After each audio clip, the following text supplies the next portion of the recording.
In this video, we're going to be talking about justice because I just did strength. So I'll do justice and then we'll get back on track with the hermit and for it. But anyways, in this video, we're talking about the justice card. And so I've got three cards that I want to share with you: the Rider-Waite, the Crowley, and the Wizard of Odd. And we'll be looking a little bit into the symbolism and the concepts that are being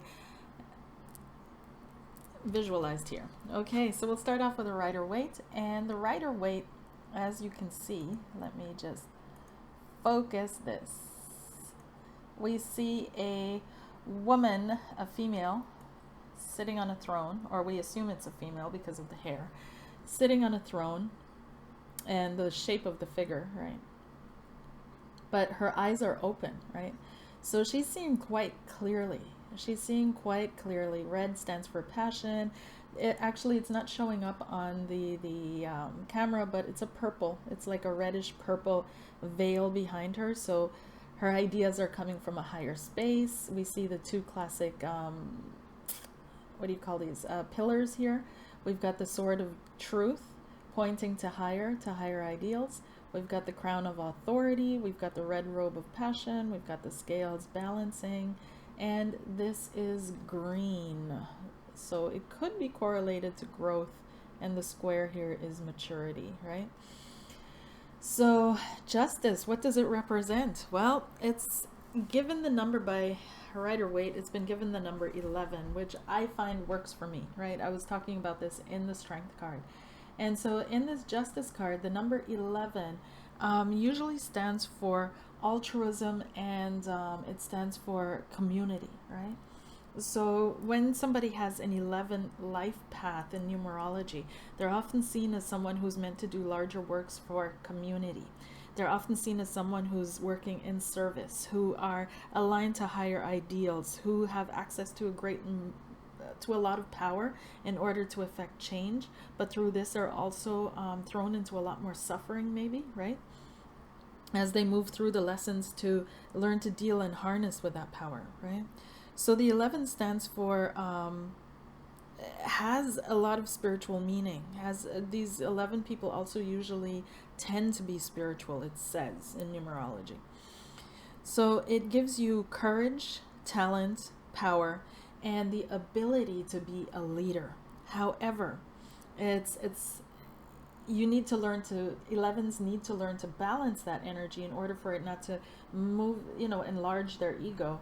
And in order for them to use this power to really serve their community the way they're supposed to. So justice also represents the balancing of energies, right? The balancing of forces. It represents having learned your lesson, right? So the universe is stepping in and balancing something, teaching a lesson, so on and so forth. Then moving along, because this one doesn't need too much time. It's a pretty straightforward principle, so it doesn't have to. So onto the Crowley, and the Justice card represents balance. Is associated with the sign of Libra, and the Hebrew letter Lamed, which has to do with, it's translated, it's the cattle goad or the ox goad, but we'll get into that in a minute. Anyhow, so this card stands for the principle, the cosmic principle of truth, of balance, of justice. You can see here Mat, the Egyptian goddess of law, truth, and justice. So she played an important role at the court of death, right? When she would weigh your truth in the scales, right? Weigh your heart in the scales. So in the scales, you can see the letters of Alpha and Omega, the Greek letters. And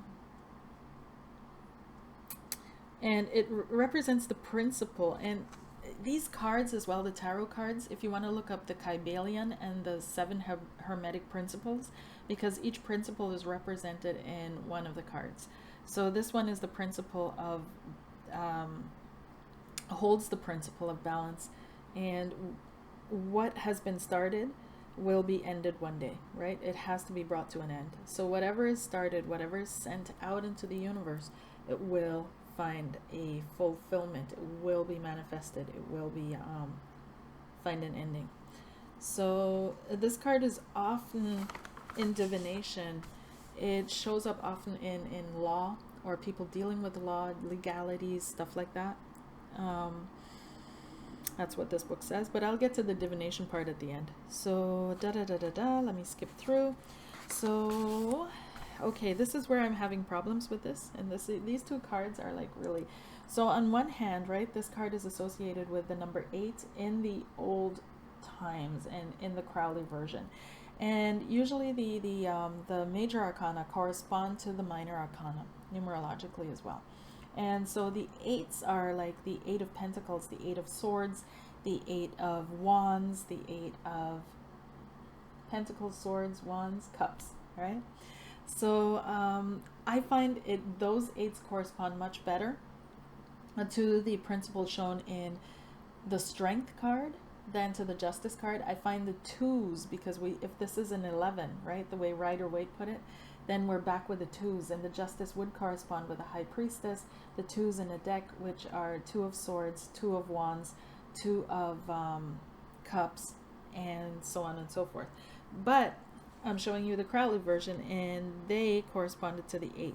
So in this case, the Justice card itself represents balance and clarity, and it's corresponding to the 8 of Wands, seeing the 8 of Wands as being speed, the 8 of Pentacles being wisdom and knowingness.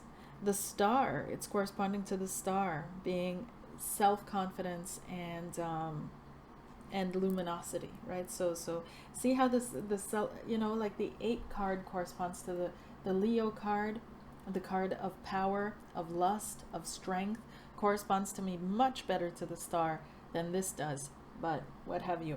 So anyhow, the challenges would be the 8 of Swords, which would be doubt, and again, like the 8 card with self-confidence, and there's the Leonine energy. Of course the challenge would be the 8 of Swords, which would be doubt, but they're associating it here with this card.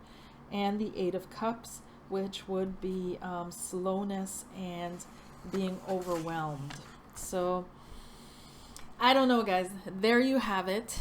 But what does make sense to me, I will move on to the Wizard of Odd Tarot. What does make sense to me is at least the rune and the Hebrew letter association. So here you can tell he's also associated it to Libra, to Venus, right? Balance. Truth is beauty. Beauty. Balance is beautiful. But in any case, he's got the cattle goad and the rune Manaz. So the cattle goad, and I will post a link below, is connected to our higher truth bodies, right? This truth body that we have, an energetic body, right, that we are a part of, is in a very high realm of consciousness that is closely connected to the divine. And I'll put that in the link below where you can check that out. And what this is connecting it to is that this awareness trickles down, it filters down from our truth body into our being. So we are in connection with our deep inner truth. This has to do with living in integrity with your deep inner truth. What is your soul saying to you, right? And this rune Manaz actually means mensch, or human being, and it's brought in association with Manaz, who is another version of Heimdall, who was the guardian of the Rainbow Bridge, but also the father of humanity and the father of the 3 castes or levels of humanity. So this rune is often used in magical workings to bring about positive decisions in law, in legal proceedings. In combination with Ansus, it's also used to enhance your intellectual and debative abilities in order to win debates, win arguments. But it's also reminding that no man is an island, that everybody is working in connection with a greater will. And just like a human being has a personal will, the collective has a will as well, and the personal is contributing to the collective. However, the collective will also right you in a sense if you're not in alignment with its will. So it's kind of this reflecting this interaction between the human and the collective and the connection of that, right? And how it works itself out. So yes, that's all I'll say to this card, because it's actually pretty self-explanatory. Everybody knows justice, balance, integrity, rightness of being, rightness of your decisions, rightness of living in truth and in tune with your inner self. So in divination, when this card shows up, it often depicts, well, of course, legalities, legal battles, debates, arguments, a score being settled. For some, it's going to reflect the desire for revenge or the desire for karma to hit. But it really also points to how far are you living in integrity. What is your inner soul saying? What is happening here, you know? And are you really living in alignment with your divine truth? Okay, that was justice. Take care, guys. I'll see you soon in another video.